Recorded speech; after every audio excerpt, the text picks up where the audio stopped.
Ooh. Hi, everybody. I'm so sorry. I'm a minute late because I have an explanation. So, as everyone's jumping on, welcome, welcome. I'm so excited to see everybody. Happy Thursday, happy Friday. If you can't see, I have a spooky shirt on. I told you guys I would deliver and have either spooky shirts, and I also have a spooky presentation. Not really, but you know what I'm saying. But anyway, welcome everyone. My name is Laura DeVega. If this is your first time here, if not, welcome back. Let me explain why I'm a minute late. I feel like I owe you all this. We've been in this for weeks, months at this point. Let me open the chat first so you can give me a hard time accordingly. Hold on. Let's get in here. Let's see who's all in here tonight. Everyone, I gotta fix this so it's just set up. Happy Thursday. Okay, feel free to chat away, everybody. Let me pop up, see who's in here. Here we go. Lots of people tonight. Hi, everybody. Welcome, welcome, welcome. Hello, Heather from Pittsburgh. It asked me if I'm playing music. That's strange. I don't know why I just said that. Hello. Oh, hello, Deborah from Minnesota. Jennifer, hi, from California. Come on over, everybody. Tell me where you're at. Okay, let me explain to you why I'm late because I feel like this is out. I have been like deliriously, oh, hello, Kim from Tampa. I have been deliriously living on a computer for months. And I'm like, I don't know if you all do this. I know I'm very guilty. Where like things are, they're fine. Hello, Linda, you're in Philadelphia. You're not far from me. Um, things are going wrong. You're like, it's fine. It's not hurting anything. And then like things were like shutting down for me for a while. I'm like, it's fine. I'm getting through it. Hello, Misty from North Dakota. Um, hello, I think it's Carissa from Kansas City. And I'm like, this is fine, this is fine. And then I kept getting these sad faces on my computer. I was like, that feels weird, but I'm gonna keep operating.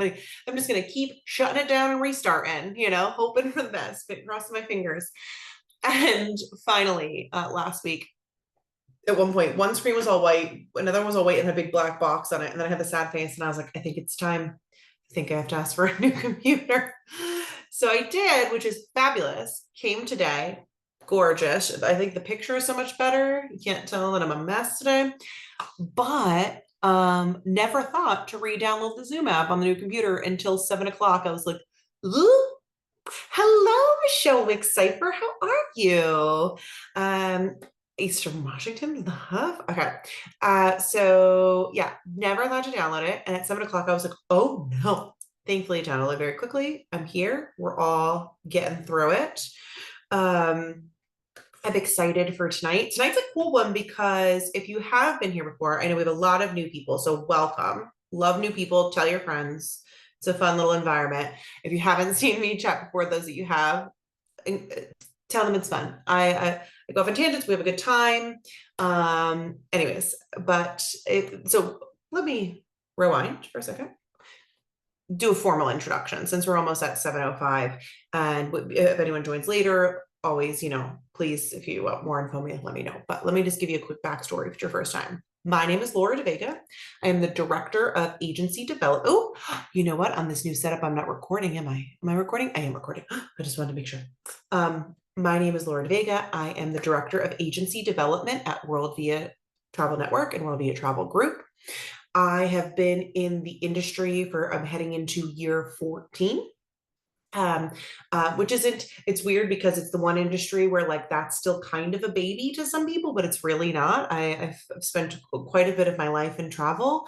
I've worked all sides of the travel industry. I started as a travel advisor myself, did that for many years, then moved to the wholesaler side, worked for the company GoGo Vacations for a while as on their business development team as a national account manager. Then during COVID, went back and ran my own agency with myself. And if any of you know Eric Scanelli, we ran that agency together, did that for a few years. And then actually for a year, went back to GoGo Vacations and ran their business development team for a while, which was so joyful, loved it. And then ended up leaving to come to World Via shortly last year. This was before GoGo went down. I didn't know what was happening. And I have been there and I worked work in the agency development sector, which means a lot of things. I tend to work in their recruitment team, and I also work on developing advisors and agency owners like yourself. If you are not from if you are from my host agency, welcome. I'm so glad you're here. Not everybody is, just so everyone knows. I do keep this open to the public because I have met so many people in my travel journey over the years. And I wanted this to be a space that was open to people wanting to grow and learn more. Something that Erica and I kind of found when we had owned our agency, and something we were really passionate about, was advisors. We're so good in this industry of giving out information on different destinations and new cruises and this and that, but like the actual development of yourself and the development of your agency, there's not a whole lot of this out there. And it's something I really love. I take time for personal development every day. I write goals every day. Something I believe in and I feel very passionately about. And I just wanted the opportunity to give this information for free to people that want to take it in. I think investing in yourself is really important. And this is just an hour where you can maybe spend dinner with me or have a drink with me, whatever you want to do on a Thursday night, where you can sit and listen to some creative ideas and some ways to develop yourself. I say bigger, better, best all the time on here and in my life. And always should be looking for bigger, better, best versions of yourself and of your agency. So this is a cool thing because we kind of went on a tangent for a few weeks ago. We talked about training. We focused on things where like there was teams involved. This is not it tonight. We're kind of circling back to some of the things we talked in the first few weeks, kind of when we got into goals and habit setting and growth mindset. All this comes full circle in what we're talking about tonight, which is business strategy and strategic business planning. This is huge. Funny enough, this came up in my own day-to-day with my team this week. We are getting into strategic business planning for the last quarter of the year to set us up for next year. I feel I was very lucky in my growth in travel. This was instilled in me to kind of have this kind of mindset as you're going through and building yourself up. And I love giving this message out. It's a lot of things we already talked about, all smashed together to have the best strategic plan for your business. So we're going to go through it all. Again, if it's your first time, pop questions in. I love to be interrupted. It makes this so much more interesting, especially if somebody's watching on a rewatch, which we have a lot of rewatchers. So pop your questions in there. Don't be afraid to ask anything. There are no stupid questions. I am the queen of the stupid question because I always want to, a quote I've brought up on here often, but I think is important, is I never mind not knowing something or being wrong because I now know more than I did before. So ask the questions. We'll get through it, even if it's kind of off topic. Like if it makes sense to you, you want to ask about it, let's get into it. So let me get the presentation up because I don't have it ready yet. Ooh, don't hold me to being on key. Don't hold me to anything today. I didn't even know to download the app today. Who knows what I'm accountable for? All right, now that I have it up, let me go ahead and share my screen. Oh, my voice quality is poor. Move closer to the mic. All right, can everyone hear me okay? There we go. You can now see my book collection in back too. I didn't put the blur up today because I figured, we don't need it. I hope you can hear me okay. Let me see. Oh yeah, I'm registering. Okay, I hope you heard all that. I talked for a while, but let me go ahead and share my screen. Share my screen, and I'm going to share it next to me. You've heard everything. Beautiful. Beautiful. Oh, and I lost. Okay, that can stay there. And then I just need to open this up. You're coming through me on the process here. No. Where did you go? There we are. Hi. Sorry, I like to see you guys. You've heard everything fine. Thank you, Michelle. I couldn't see who said that at first because everything went chaos. Can everybody see my screen? The strategic business planning and the bats. It's bats. It's Halloween. I hope so. It says I'm sharing. So let's get into it. Thank you, Heather. Jennifer, this is being recorded. Thank you, Deborah. So if you have to dip out at any point in time, it will be put. Oh, I didn't put that really quickly. So I will post let me stop sharing for a second. Let me post the Facebook group in here in case you guys have to dip out early. They are always posted in the Facebook group. So you could see this at a later time. And that way I never want people to feel obligated, like if they have to dip out or feel bad that they have to dip out. Things happen. So let me just get the group in there really quick. I do have to approve you to come in. But I do all that, so don't worry about that. And if you see anybody else in there, it's just Andrea or Drea, and she is an angel to me, and she helps me post things in here. Because as much as I would love to just be only doing this, I do have a 9 to 5. So let me just pop the Facebook group in the chat quick, and then I'll get started. Okay. Add yourself to that group. You can see any of the presentations thereafter, and they're always available. Just in case you're not part of my agency, if you are, just a little food for thought. It is posted in our pro every week. But all right, let me go back to sharing my screen. There we go. Let's get back up there. All right, let's get started because now I've talked for way too long of an intro today. So, strategic business planning. Like I said, I think this is incredibly important as you're building your business, as you're learning, as you're getting to the point maybe of scaling your business, getting bigger, even if it's beginning first baby steps, or you are 5 years in, 10 years in, 15 years in. I'm a very big proponent on working on your business, not just in your business. And you have to take a moment out, get out of it and look, and what do we have to do to fix things? What do you have to do to make things better? And a strategic business plan is a way to do this.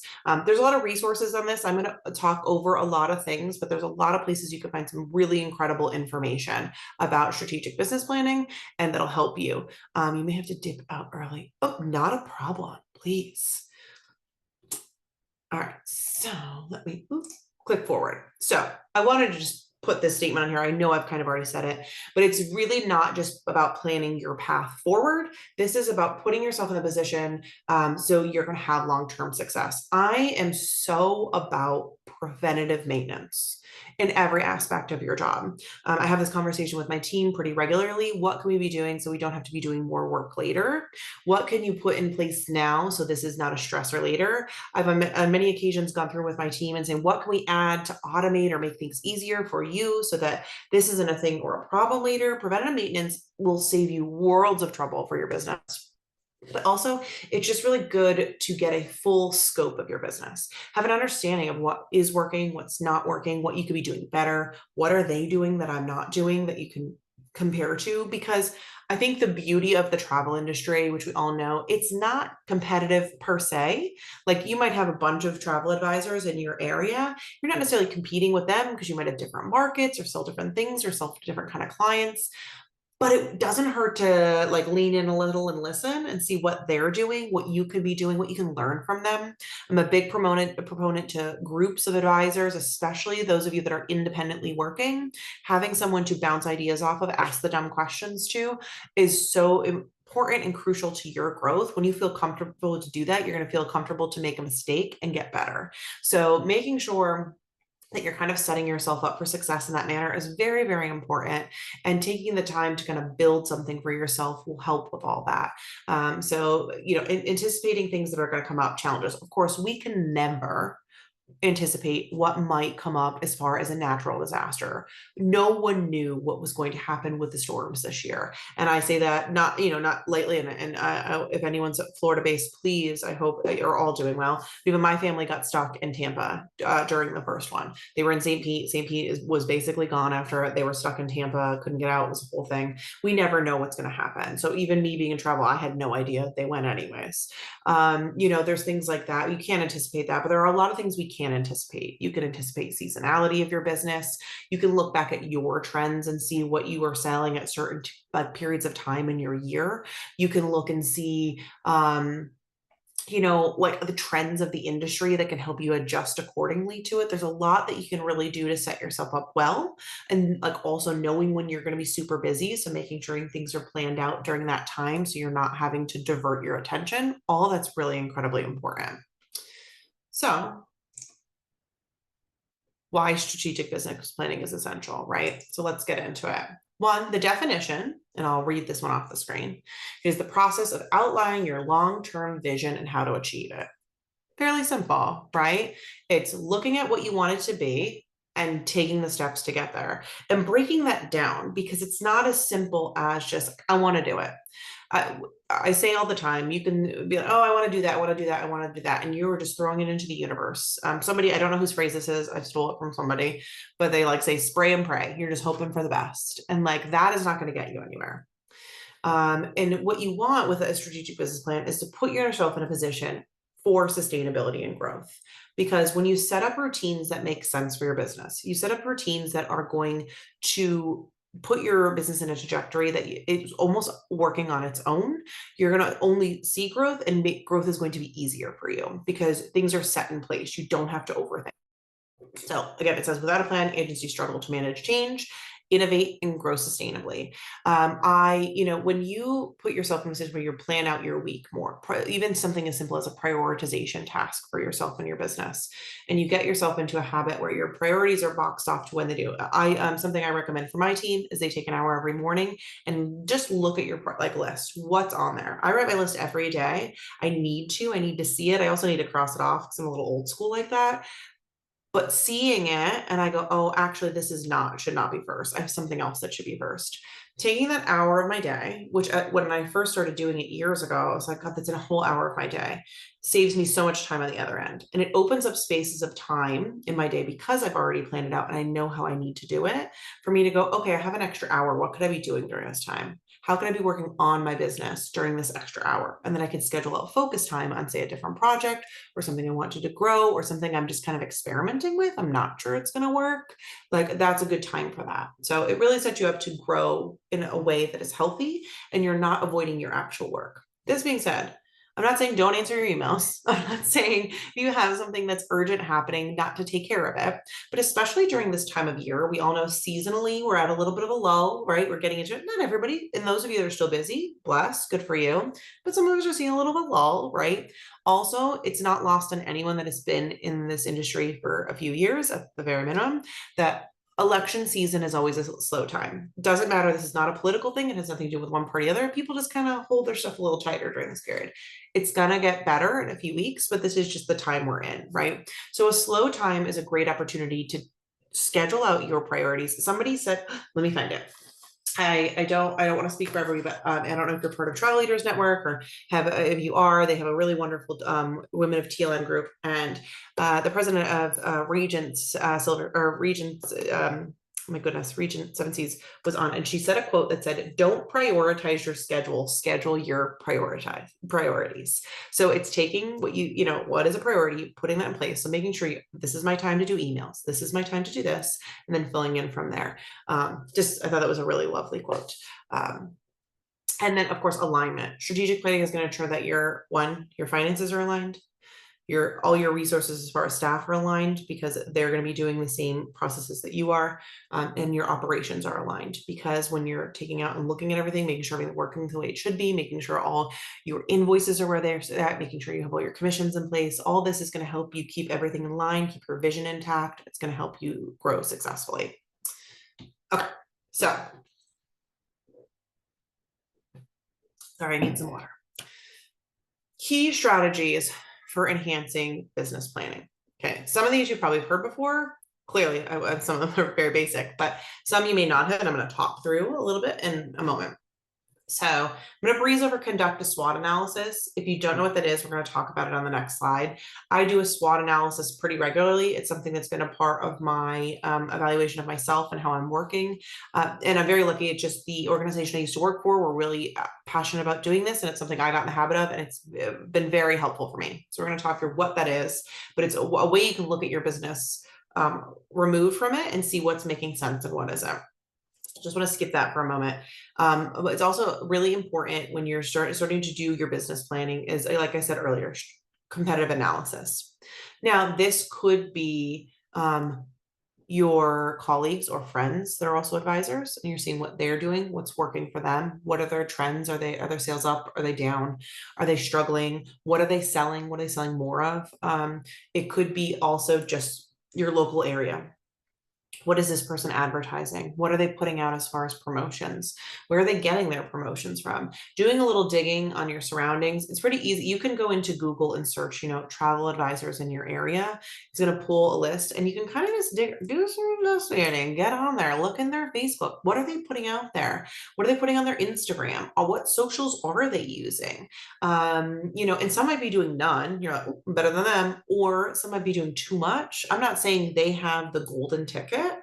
What I'm saying is it's important to make sure what the competition is doing. How are they drawing attention? Do they have interactions on their posts? Because they could be posting all day but nobody cares about it. So don't take that they're posting all the time as that's the right thing to do.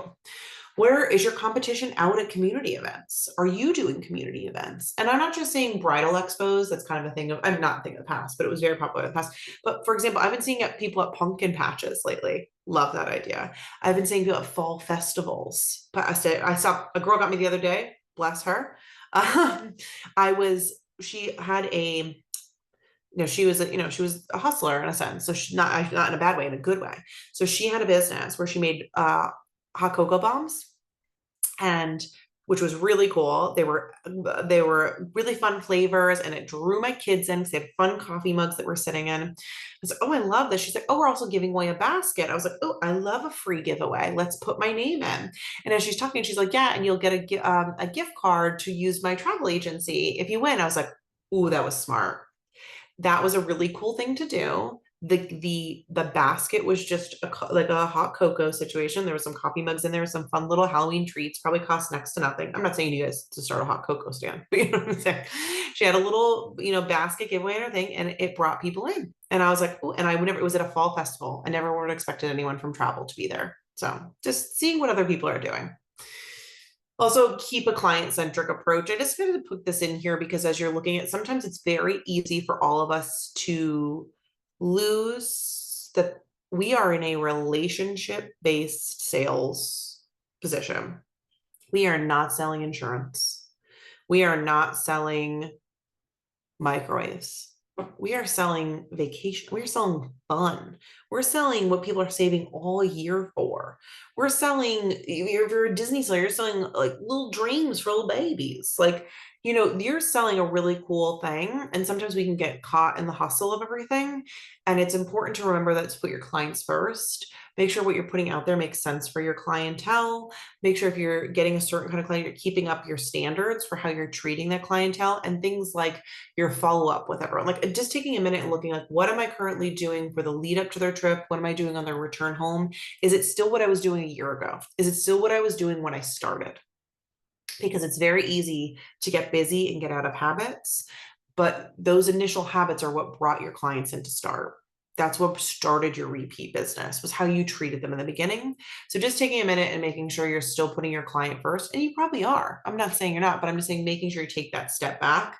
Because, for example, something that I even recently myself ran into, I'm like, oh, I used to be really good about sending this email so many weeks out of like, hey, just checking on you. And I hadn't done it in a while. And it's not because I didn't want to. Life just got busy. And I was like, I need to do it today. I need to take this moment. And the responses I got back were so lovely because, again, we're in relationship-based business. Checking in on people, even if they're not booking, especially like I said, if no one's booking during election, send a quick message. How you doing? Do you thinking about next year? I know it's a weird time, but let me know. Here's some things I thought of that I thought you'd love. I know you did this last year. Would you want to do it again this year? Here's some ideas. Just like showing a little love, especially during a time like this, but just showing them that you thought of them and not in a pushy manner, not like, here's a trip, you should book it, or whatever, or like, and making it just a personal step. Personal steps have gone out the window. I really feel like in a lot of manners. It's funny, someone said to me the other day, I was going to send a written card for something that was business related. Everyone's like, is that outdated? I was like, I clutched my pearls. I was like, what? How are we? I love when I get a letter in the mail. I love a little baby card in the mail. What? How is that outdated? No, we get so much junk in the mail. I love when I have a real moment in my mailbox. So, anyways, just like thinking of people first. And every time I send a personal card, everyone's always so grateful for it. So, just some food for thought. Now, let's get into SWOT analysis. If you don't know what SWOT analysis is or what it stands for strengths, weaknesses, opportunities, and threats. Okay. And I put it down on the chart for you. So, this exact chart is actually how you should do it. You could scribble it on. Ooh, Michelle, I just had a client send me an email thanking for, see, a welcome home card. I love that. I'm a big fan of a welcome home email, but a welcome home card, next level. 3 gold stars, 5 gold stars for you, Michelle. I love that because they're going to feel so happy about it. And I'm a big proponent to a welcome home or card or email because that's how you're going to get reviews and referrals, because you say, hey, when you settle in, send me some information about how it was. That's how we learn about the properties that they stayed at, and that's how you can get your reviews and build your client base. So I love that. All right, so a swatch. So I literally do this. I draw on a piece of paper this box, and you start to just write it down. This is just a listing process. You don't have to overthink it. You don't have to be like, oh, should I put this? Should I put that? Nobody, this is for nobody but you. This is nobody's business but yours. So don't be nervous to put something on there. Don't be uncomfortable to put something on there. Just put it out there. What are your strengths? What do you do well? Michelle, what are your strengths? You send handwritten welcome home cards. It's a beautiful strength. You have that client-centric focus in your brain right now. Some of my strengths. I think a strength I have is, let's see, I haven't done this for myself in a second. I've been teaching this all week. I've actually taught this to my team this week. But a strength I have, I think I have a strong communication skills. I really enjoy talking to people. I really enjoy stories. And you would think in this business, everybody is strong in communication, but that's not necessarily true. But something I'm very proud of. I love to learn about new things and things that people do. And I love to have a good conversation. It's not hard for me to start a conversation, which I think is good. I think a strength of mine is I retain an absurd amount of information that I don't know why I do. It's just stored up here and I keep it. Things like that. So, but for you, that might be, I am a river cruise expert. It could be, I am the knower of all things Disney. It could be, I am an Australia expert. It could be, I'm a Northern, whatever that may be. I was gonna say Northern Lights, whatever you're an expert in. It could also be, I'm an excellent trainer. It could be, I'm an excellent support system. Because this isn't always just about what you're doing well for sales. This is what you could be doing well for your ICs or your other advisors that you work with, or just your group of friends, your like other peers. So think about that. What are you doing well? What are you just kicking butt at? That's your strengths. Weaknesses. This is the real moment. Things I have a weakness on. I sometimes get so overwhelmed by my email box. I know it's a problem. I know it's a problem for everyone, but it can't be a problem for me. This is a priority for me. I have to take it in it. So what I've started to do, not that we're getting into that, but I start scheduling out time for my email box because it's that stressful for me. But it is a real weakness for me. And I know that. I know I have to schedule that time because it's a problem I have. Your weaknesses could be a lot of things. It might be, your like your callback time. Like, how are you responding quickly enough? Can your turnaround time be quicker? Is your weakness that you're nervous to bring on an IC, bring on an assistant? Is your weakness that your area is like not a good income area? I lived in it when I was an advisor, when I was first starting. That was a really difficult thing for me. It was a weakness. It was something I had to work through and work out of. Is your weakness that you're just not comfortable with certain booking tools and booking programs? And so the strengths is to show where you're good. Weakness is to show you what you need to focus on. So when you take that step out, like you look at those weaknesses and go, okay, what do I work on first? What can I start with? I know I can improve all this. Where do I start? Opportunities. And that's kind of what I was just talking about. So you go through those weaknesses and say, what can I be better about? What's superhuman, Jen? I'm going to look into that in a second. I don't even know what that is. But opportunities I'd list for me. Okay. Oh, I'm so excited. I love learning I love learning, and it's for email. I'll look into it later. So for me, opportunities is looking into superhuman. What can I do to be better about my email? Opportunity is I'm not strong on selling river cruises. I keep going back and forth on river cruises. I use it as an example a lot. But so an opportunity is to take a training. An opportunity is to go to an immersion day on river cruise training. An opportunity is to take a FAM for something like that. It's seeing what you can do to fix the problems or your opportunities. An opportunity is signing up for a local festival to get yourself out there. Like there's so many things, but that's what it's talking about. What can you do to help improve? What's available to you as an opportunity? And threats. What could be, and then that kind of goes also hand in hand. What are the threats to any of these things? There's a chance that there could be another travel advisor at that event you go to. It's possible. It's a threat that you train yourself up on being I don't know, I'll use an example. I hate to do this because, I don't want to put, you train yourself up on being, I'm going to say Florida for fun, like a Florida expert, and then something happens that nobody can go to Florida. Let's hope that doesn't happen. But you know what I mean? Like there's different threats like that. There's also the threat of, you're about to get busy again. Because you've looked at your business last year and you usually get busy about the first week of December. Threat says, I won't have time to get to these opportunities. I don't have anything out there, but it's listing what could be a problem, what could present itself that could be an issue while you're looking for your opportunities, while you're trying to work on your weaknesses. Does this make sense for everybody? And what it is again, it's just a moment to look at what you're doing, what you could be doing better, and then now you know what to focus on in your strategic planning. I think it's a really helpful tool, and it's a very honest thing because you're just like, okay, I'm putting it all out there. Put it on a piece of paper. You don't have to put it in the pretty little box, but those 4 things. And this, you can look up, if you search SWOT analysis, there's a ton of information about it online. It'll guide you through, it'll kind of help you on some prompts if you're struggling with things, because it's all relative no matter what industry you're in. I highly recommend you look into it. Okay, now, I feel like I'm talking a lot tonight. I mean, I always talk a lot, but I'm talking extra fast tonight.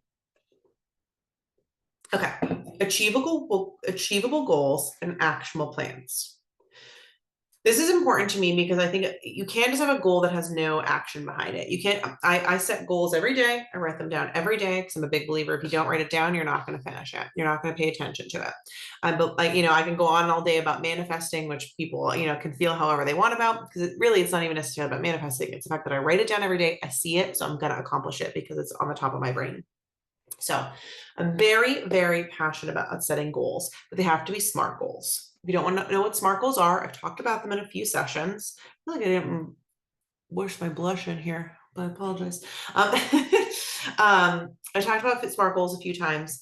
I will talk about them again. It's an easy way, if you're not used to goal setting, to set new goals. So we'll talk about that again. Kind of like we just did SWOT analysis. We'll get through SMART goals in a second. But what's important about any of the goals you set, once you put it into motion, whatever your big, hot, hairy, audacious goal, we used to call it was, once you pick what that goal is, you have to be able to break it into steps. Ooh, I love a vision board, Anthony. I love a vision board. I will say this is a weird place where I've gotten into the world of digitizing things. And my daughter started me on this. I started vision boarding on Pinterest. Because you could do a private board and so that's where I'm at. Because I don't have magazines and I don't have a printer, so I can't like physically make it, but I do need to make a physical one because I think it would look really great right there. So I see it when I'm on Teams calls all the time. Anyways, I got off topic, but I'm passionate about that goes hand in hand with goal setting, is having your visions in front of you. But having those goals and breaking them down into steps. If you don't know how to set a goal, week 2, I think it was, week 1 even, I talked about goal setting, how I do it, how I go about doing it, how I break it down. I write the steps down every day. So I write my big goals, then I write the steps I'm going to do to get those goals, and then I'm going to write the 5 things I work on every day to get those goals. I do that every single day because that keeps it top of my brain. And I also know what I'm working towards next. But you can break any goal down into milestones. I want to be a $5 million agency. Great. What are your steps to get there? Well, I have to sell more of this product because I know I make a ton of commission on it. So I have to find the groups of people to sell that to. So I have to research. So your step 1 might be researching areas where I can sell this kind of product. Then your next milestone is building a campaign around that product. Then it's getting your first sale. Then it's getting your first 5 sales. It could be whatever you want it to be. It's breaking that down into palatable steps. It's I've said this the last couple of weeks, but how do you eat a giraffe 1 bite at a time, right? Like you have to take it and it has to be palatable. It has to be easy. And then resource allocation. Just make sure that you're using everything that's available to you to hit these goals and create these steps. Make sure you know what's around you and can make anything easier, and think through your goals. Make sure when you're making these actionable plans that you're using everything that's around you. You might be completely ignoring that you have a friend who runs a golf course that you could just go to their place and put things up. It could be as simple as like bulletin board somewhere to get your information out there, putting your name out there. Are just there's a lot of free resources. Social media is a huge free resource. If you're not using it, which I'm sure most of you are because you're on here, but making sure you're using anything that's available, also using any of the travel resources that are available to you. There's so many excellent places where you can be putting your names and people can pull your information because it's all SEO coded. So they're looking for a travel advisor that's an expert in Australia, and they're going to pull up your name, things like that. So just making sure you're paying attention to what resources are available to you. But let's get into SMART goals. Take a breath. So SMART stands for specific, measurable, attainable, relevant, and timely. So any goal you pick needs to be specific. You be able to plan for it. It has specific targets and it has to make sense. Okay. It needs to be measurable, because if it doesn't have a measurable to it, you're not going to pay attention to it. I want to be popular. I'm just making that up. What can I get from that? I want to go to a different country. But that doesn't even mean anything. Do you know what I mean? Like where, what country, why, what do you want to learn there? Things like that. So these are bad examples, but you know what I'm saying? Like it has to be more specific than that. We just actually did goals for my own team, and we really had to go down and say what makes sense, right? And I had to do this for myself too. I would never have them do something that I don't do for myself. I had to set my own goals, and something we didn't currently have in place was a kind of plan an action for the following year where I really teamed up with our marketing team and built our content around it. I'm like, I want a recruitment specific marketing content calendar. And I just put that in. It is specific. I know where it's focusing. I know who I want it to address. I know what I want in it. I know who I need to work with, all in that specific goal.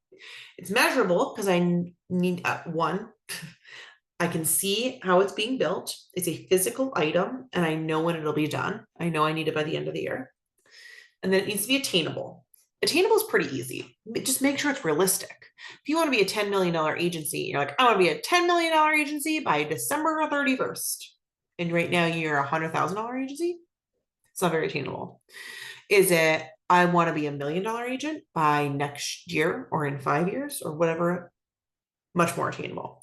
So making sure that it makes sense and is realistic for you. And if it's, I want to be I want to be a Viking river cruise expert, or I'm a river cruise expert, it's realistic. You can take the steps, you can do the trainings, you can go on a fan, it all makes sense in a certain amount of time. Make sure it's relevant. Make sure it makes sense for your business. Make sure your goal doesn't have to do with like, I want to pick 100,000 apples this fall season when you are looking to grow your travel advisor business. Make sure it makes sense, right? Your goal, listen, everyone, I have a teenage daughter. The goal in this house is always go to see Taylor Swift. Are we going to see Taylor Swift? No, that's another story, but it's not relevant to my business. That's not the goals I'm writing down every day. I'm writing down relevant goals to my business and make sure it's timely. One, that it can be completed in a time that makes sense, but also that you can put a time stamp on it. Because if it is measurable and there is a timestamp, you're more likely to finish it. It's just, there's statistics around it. I have that statistic, I think, in my first presentation. I didn't pull it for tonight, but it is just, actually, it's a lie. I remember it just now. You are 42% more likely to complete a goal if you write it down, if it's measurable and it's timely. 42%, that's almost 50% more likely to complete a goal if you just do those things. Just saying. So making sure your goals are SMART. And once you have that little acronym in your head, you're never going to forget it. It's pretty like way to think about it. And even if it just, all you take from it, specific, timely. The rest are self-explanatory, but make sure it's specific and you have a timestamp on it. Okay. So I just want to talk through navigating challenges and kind of seizing opportunities and things that can come up as you're doing the strategic planning. So you're doing a SWOT analysis of your business, you're setting your SMART goals. What could come up? One, you have to be able to adapt to industry changes. And that's not just, I can use an example of the company I used to work for. One day, GoGo just shut down. Nobody knew. The employees didn't even know.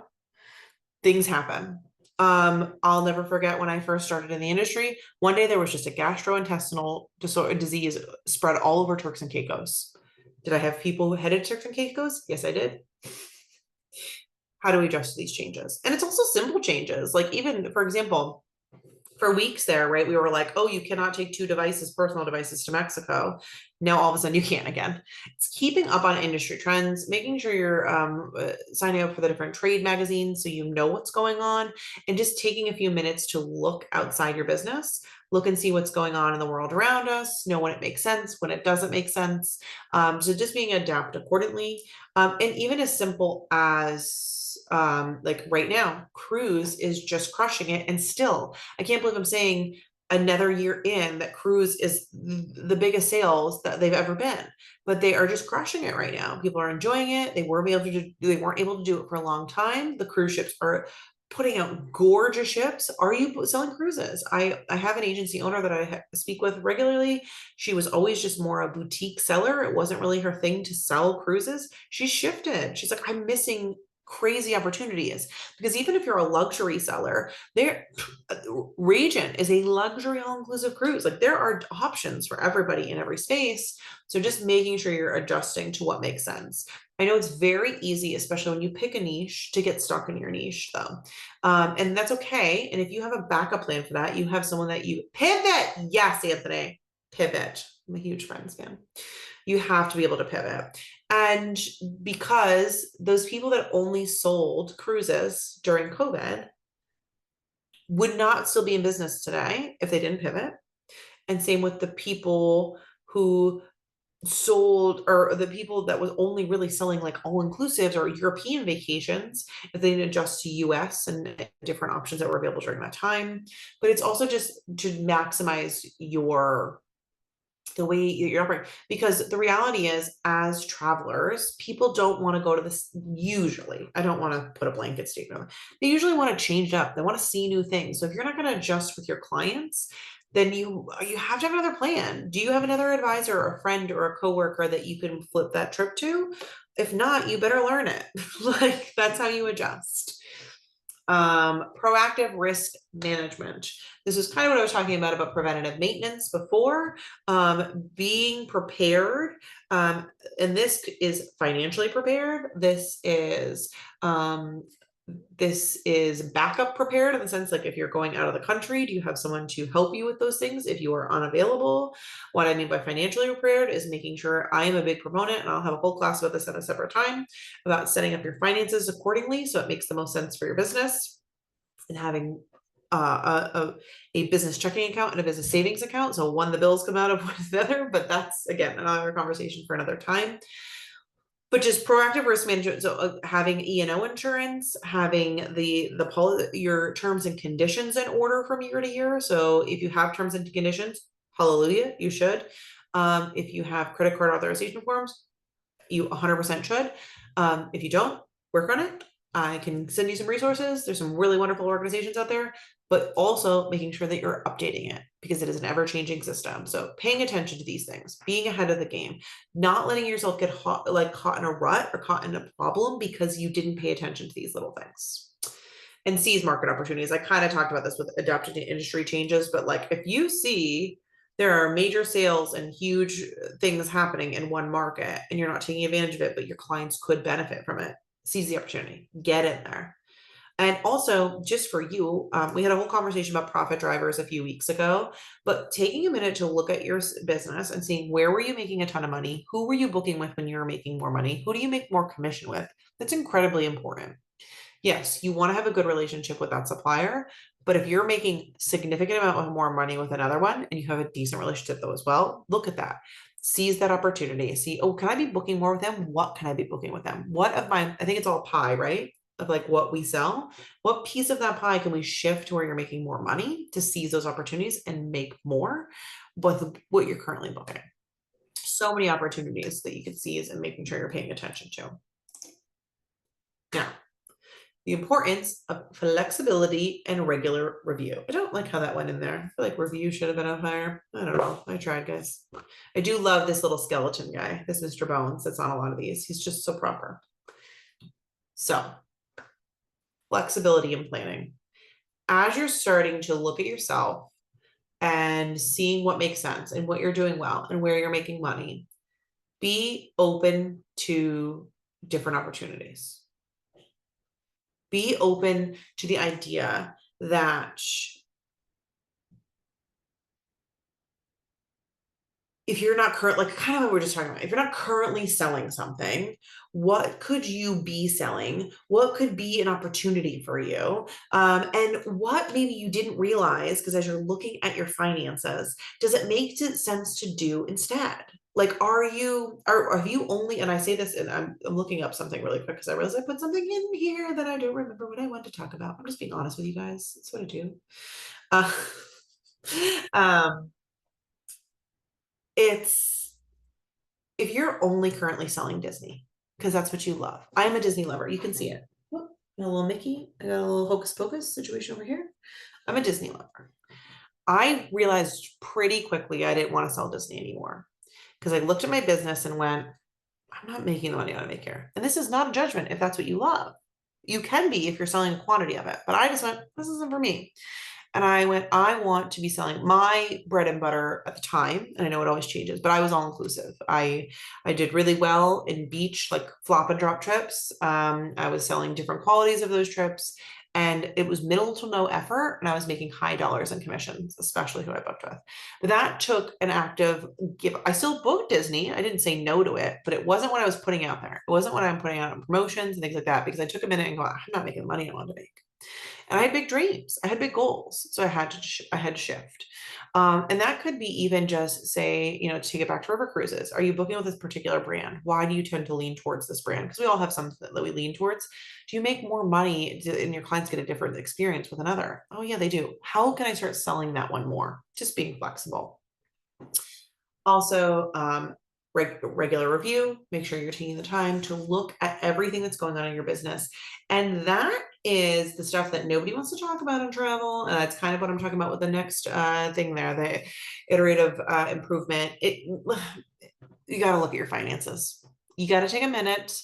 And I bring this up often because it was something that came up during the pandemic that most travel advisors had no financial plan for themselves. And it wasn't just like the day to day financial planning, it was they didn't know how the money was coming in and out, for one. They didn't have any plan for later for themselves. They weren't taking out the proper amounts for taxes. They weren't taking into account things that they could be writing off and the things they couldn't and that they thought they could. Taking a minute for financial planning is so incredibly important. Just having the simple idea of how things come in and how things come out, and doing that every 6 months or so, just to make sure that nothing's off track, to make sure you're not missing commissions. I can't tell you how many times I didn't even know I had that $1,000 commission. What? I didn't know I was missing this, because you get busy. You get busy. And so if you're not taking a minute to reevaluate what you're doing, what's going on, you're going to miss one, money, but two, other things can be missed. You could have missed something you should have sent out to somebody. Do you do a webinar on financial planning? I did one, an overview a few weeks ago on financial planning, and I think I'm getting into it again a little more granular pretty soon. But there is one on there on the overview of like what you could do for the basics of how to set it up. And I think that one went really well. And it's in the Facebook group.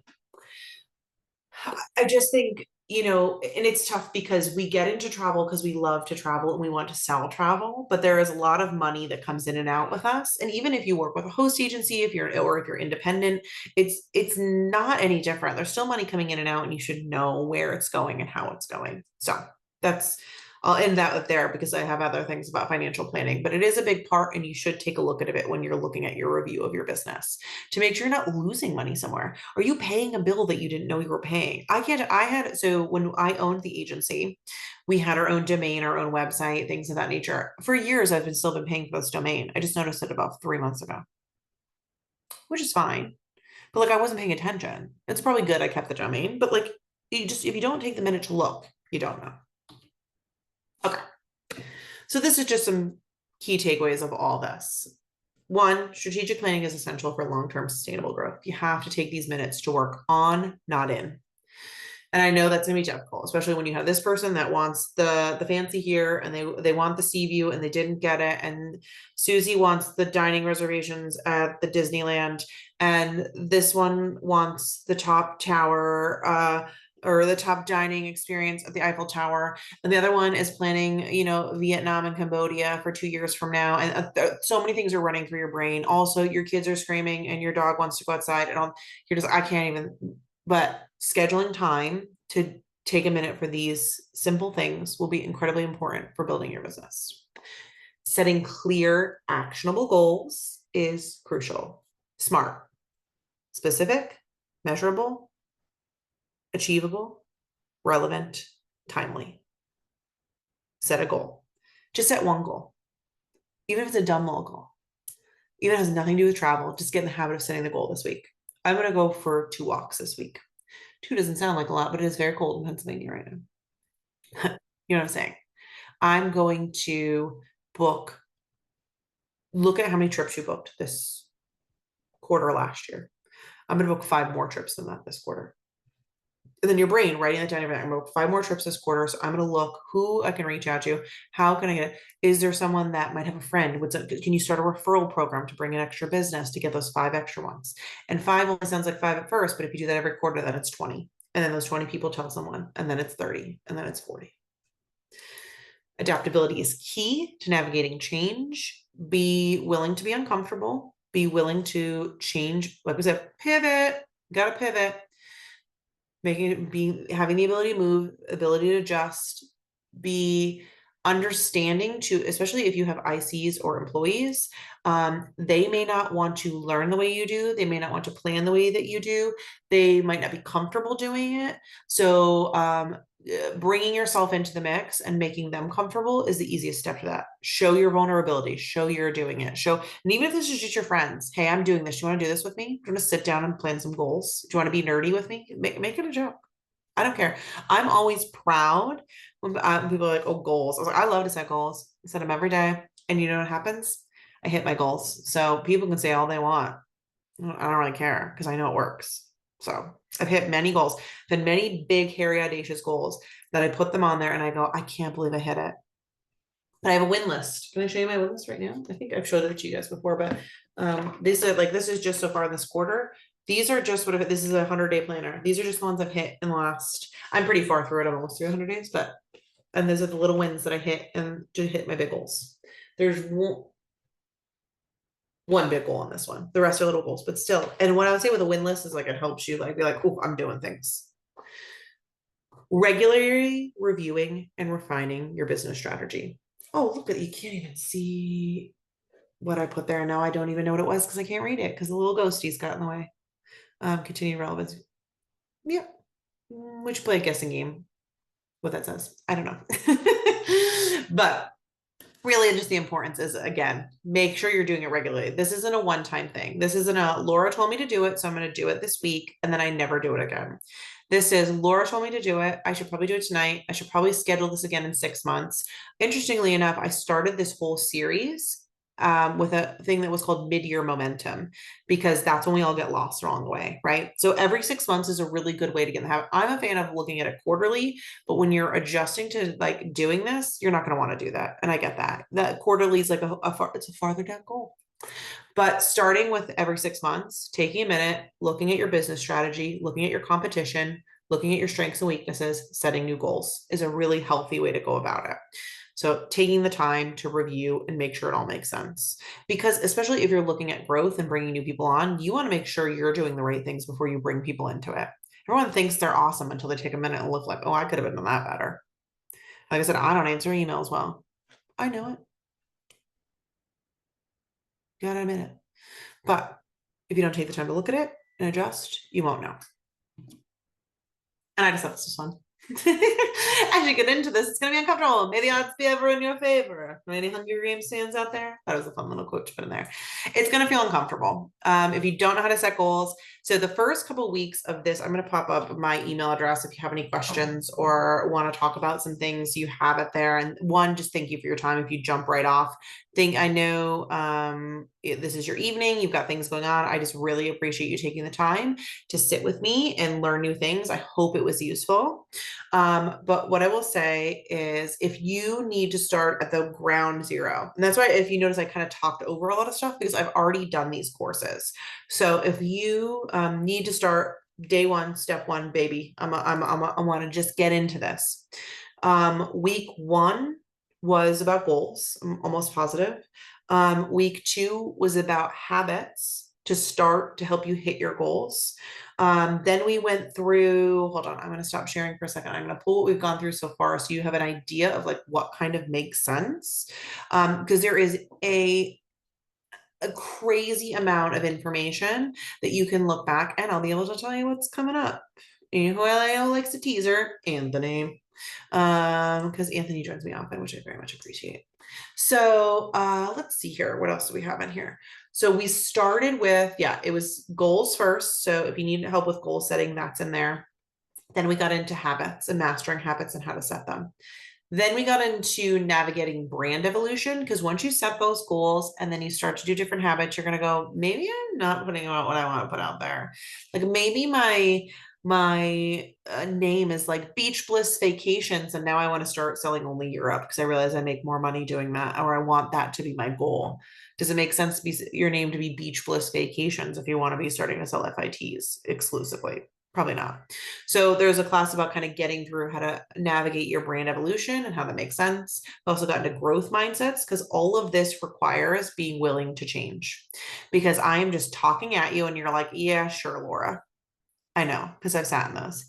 You have to have the mindset of being willing to be uncomfortable and being willing to get out of your comfort zone and try something different. Try something that might just change everything. I'm just saying. And if you don't, you're not going to know until you try. If it doesn't work, come tell me about it. I'd love to hear about it, but I'd love to talk through it with you too. So there's also, it was scaling success, which was like kind of making sure you're taking the right steps to grow your business because as you're setting all these goals, you're going to get bigger, better, best, as I like to say, but make sure you're doing it right. We also got into unlocking your profit drivers, so how to evaluate what's making you money and what makes sense.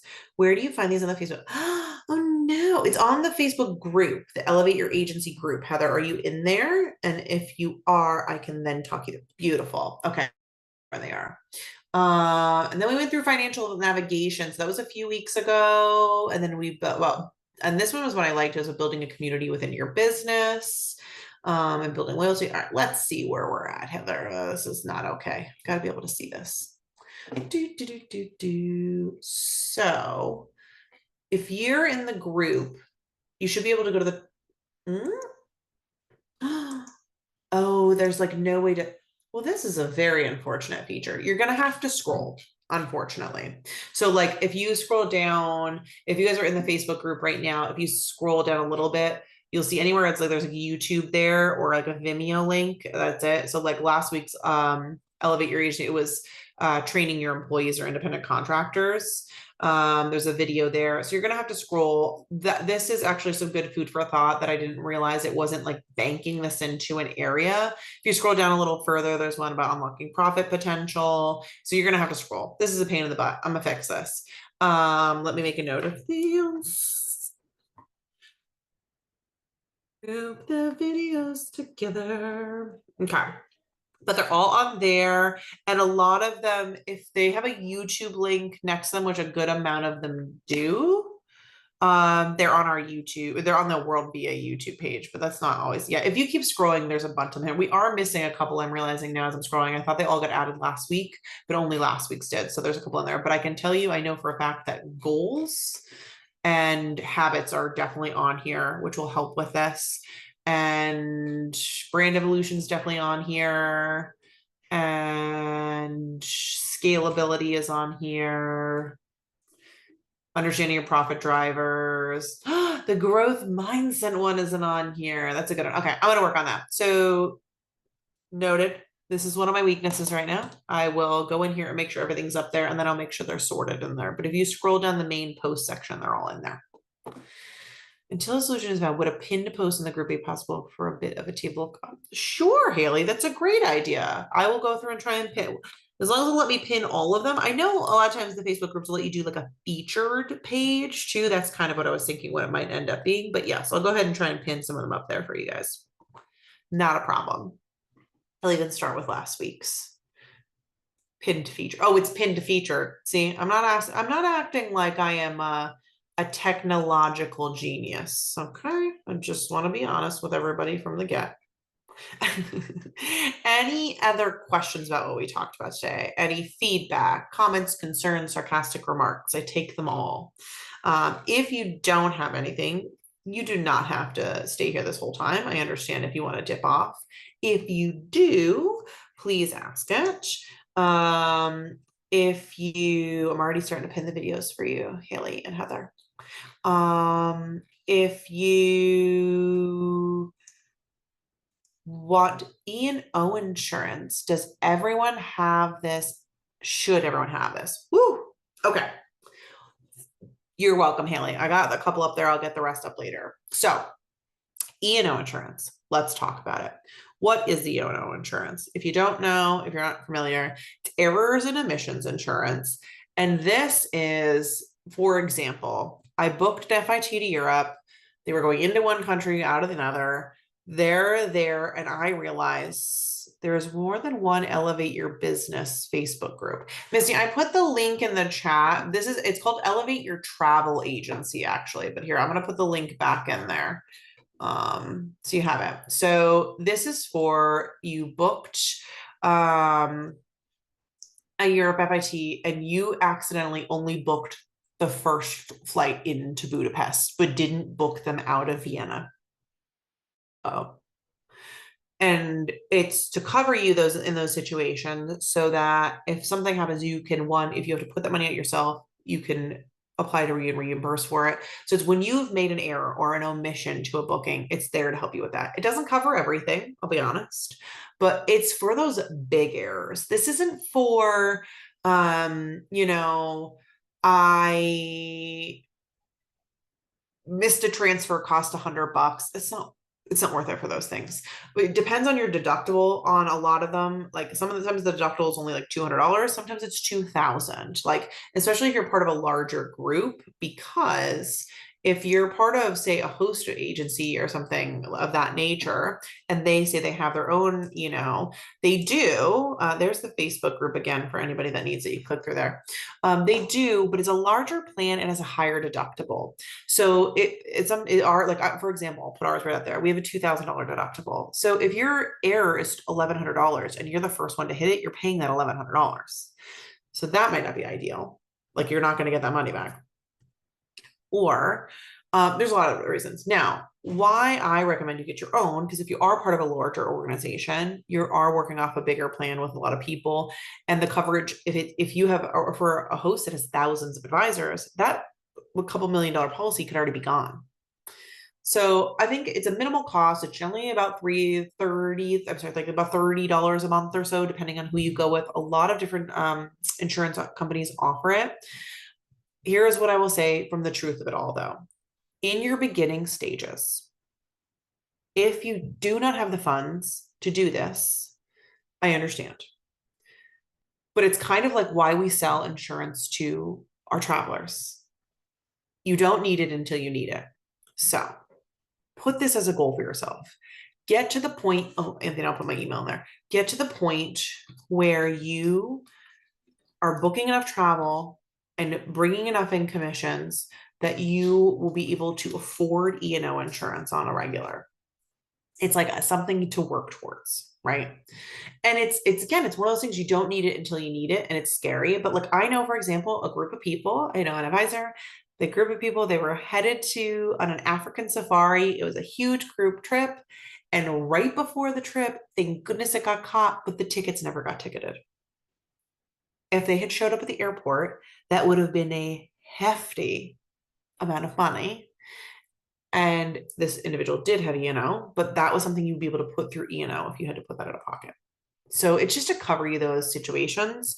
Again, I'm also a realist, and I'll never want to put anyone in a position where like, you should spend all this money. That's difficult, especially when you're first starting. But evaluate what options you have. Like I said, many of the insurance companies offer it. See which ones make sense, see which one financially works for you, see which ones have the lower deductible, and then work it into your plan for when you could start to afford it. And I just think as far as covering you, it's really incredibly important. I feel the same way about having an LLC to cover yourself so you're not losing your house. God forbid anyone ever sued or anything happened to you. It's just preventative maintenance. It's when we talked about risk management earlier, those are the kind of things that you want to start to look into, is having yourself covered and making sure that you're not putting yourself in a position where you're going to be out a lot of money that you're not prepared to be out, especially when you're first starting. If you're first starting, you get that big trip. God forbid something happens and all the money you've earned in that year is now spent to fixing that problem. It's just thinking about those things. So yeah, it stinks in the beginning, I will admit, to pay that money out, but it's something to think about for the full scope of your business. I hope that makes sense. Of course. Any other questions about anything? That was a great example. We weren't necessarily talking about E&O specifically, but I'm happy to answer any of those questions. While we're here, I'll stay on for a few more minutes. I love questions like that. Listen, it's tough. I'm not denying it's tough. And I know advisors that are in the business 10, 15 years and they're still like, I don't have an LLC. I'm like, and they're like, I know, like it's just, you don't mean it. But because so many of us start in this industry as a side business, as a part-time, and we're working to be our only business. So I know that's hard. To have this replace your paycheck is a very hard thing. I know it because I did it twice. Like you just, sometimes getting in the headspace for that, and then it takes that minute to get in there. And because I did it, and again, like I said, I'm in a like not a high income area. People are, I made my money booking on quantity rather than high end trips. So I was booking a lot of trips rather than, like I told you, my bread and butter was sun and fun. So I booked a lot of Caribbean, Mexico, Punta Cana, St. Lucia, Costa Rica, a lot of all inclusive. And it was booking a ton of it to get some traction. And it takes a minute. I will not deny to you, it takes a minute. And I don't want you to think that even if you're in this 5 years, but it's still part-time, you don't have it there. I know that's a difficult choice to make. So just making sure you're making the right decisions at the right time or setting the goals to get there is really important. Anybody else? I'll hang out until about 10 after 8, and then I gotta go eat dinner. But I'll hang. There's good questions. If not, I hope I see you again. Tell a friend, share this to whoever's in travel. It's open to anybody. I love having new people. I love that I have seen consistently new people each week. It's nice to meet you too, Heather. I hope I see you again.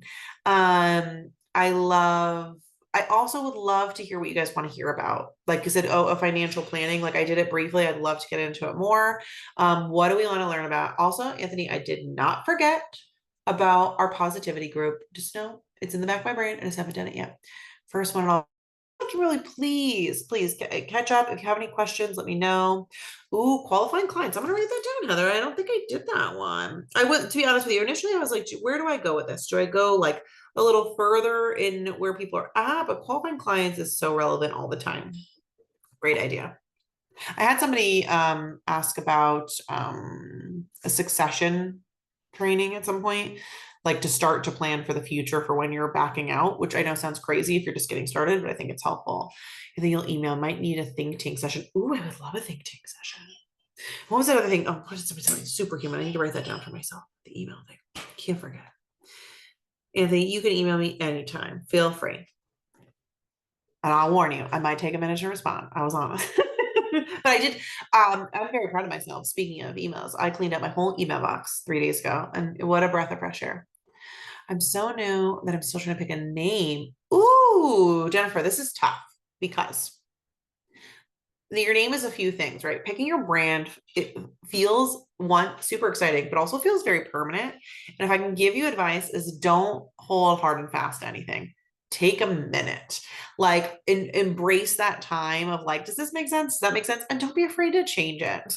Like I can tell you, even on a large scale, we just changed our brand name a little bit. Like it's okay. So uh, look at what you were trying to sell, look at what you're passionate about selling, and then like go, okay, does this make sense? Does this make sense? And also something I recommend that not nearly enough. Ooh, that's a great idea. I think I'm going to bring them.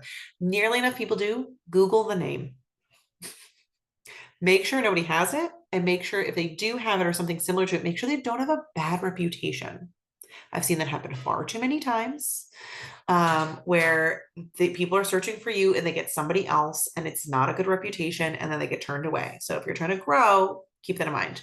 Anthony just brought up a really good point to that too, that you should AI it. pop it in ChatGPT. ChatGPT is free. I'm a big proponent for using AI for brainstorming ideas, but you have to be specific in your prompt. So I'm looking for a new name for my travel agency. I want to sell this, that, and that. I'm focusing at these kind of clients, and put some detail in there and see what it comes up with. And if you don't like it, be like, rewrite that again, but more fun. Rewrite that again, but sassy. Rewrite that again, but Europe focused. Like, you can play with it and you don't have to commit to anything. So that's AI is a great idea, Anthony. Succession plan, Kimberly. Yes. What to do if something happens to you, get sick and stuff. Okay, beautiful. I think that's a great idea. I have to start brainstorming new ideas because I'm running out. I've created 16 originally, but we're getting towards the end of that actually. So I will say there'll be a break in a couple weeks. I am traveling in a few weeks, but I'm gonna keep up as long as I can. Then I'll come back. As a fellow old school pen and paper kind of person, would love tips on embracing technology and automation. Ooh, did I not? I don't think I've done that yet. Let's do that. Yeah. Embracing technology and automation. I'm a big proponent. As much as I'm a pen and paper, I have, in the last few months, I am fully on board with AI for brainstorming. It's become so crucial. And what happened was I went to a session a few months ago, and it was all agency owners in the room. And he said, "What do you do in a day?" And we told him, we had a laundry list of things, and we were listing like build a marketing campaign, email so many clients, do my welcome homes for 10 people. Like, we were just listing a laundry list of things, and he popped it into AI and it was done in 5 minutes. And he goes, "What do you want to do with the rest of your day?" And it blew my mind, and like was writing things in your brand voice. Like, you have to train it up a bit, but there's some really cool things you could do with it. And there's a cool, I'm not promoting anything right now because I don't, that's not who I am, but there is a company that does travel focused AI. Like, it's built by travel advisors, meant to be for travel advisors. So that's an option as well. You check it. Let's see. Built my name and tagline with ChatGPT or with GPT. Yes. Also, this is not a promotion. Hold on, let me look it up. Speaking of taglines and like your brand, I saw this incredible speaker at a conference a few weeks ago. Hold on, let me pull up her name. And she talks about a thing called, oh, maybe I'll do this. Maybe I'll do this, but it's about building your brand story. It was an excellent conversation. But if you have time to look into her, hold on, I don't know if I'm signed into my LinkedIn since the new computer. I can't pull it up right now. To pull up her name, but it was an excellent conversation about your brand story. And it talked about making your tagline and making your mission. It was really great. So maybe we'll kind of get into that. Let me write that down. Tagline and brand. But GPT is a great place to start because you can pop in what you want it to be and it'll give you different ideas. Love using Remarkable for all my trainings. And note taking feels like old school writing, yet I no longer have a ton of notebooks. Oh, that I cannot find in the training. Interesting. I'll have to look into that. I don't know what Remarkable is. I'm writing in a notebook right now, if you can't tell. That's interesting, Michelle. I'll have to hit you up for that. I've been contemplating Remarkable. Oh, see, everybody's talking about Remarkable. I don't even know what it is. Let's see. I'm Googling now. I'm Googling. Oh, I do know what Remarkable is. And does Remarkable, I'm sorry, I'm like really going on a tangent. This is the one where you could like save to files on your computer too, right? This is really cool. I was at a meeting with an agency owner, and she was writing on something like this, and she's like, "Oh, and I just saved it to my desk." I literally buy notebooks and post-its in bulk. See, I'm that way. I have so many notebooks. It's such a problem. That's one of my weaknesses. I love a good notebook. Love a good notebook. I love a good pen. But this is cool because it looks like a notebook as you're writing it. It's interesting. What I fear of me buying a Remarkable is I will start in it and then I'll break this down to back because I am a creature of habit. But I will have to look into it. I am a believer in when something comes up 3 times, you just have to commit.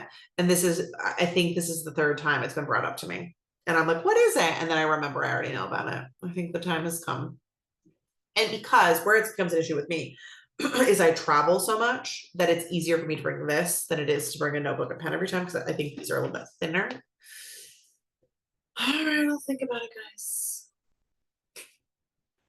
All right.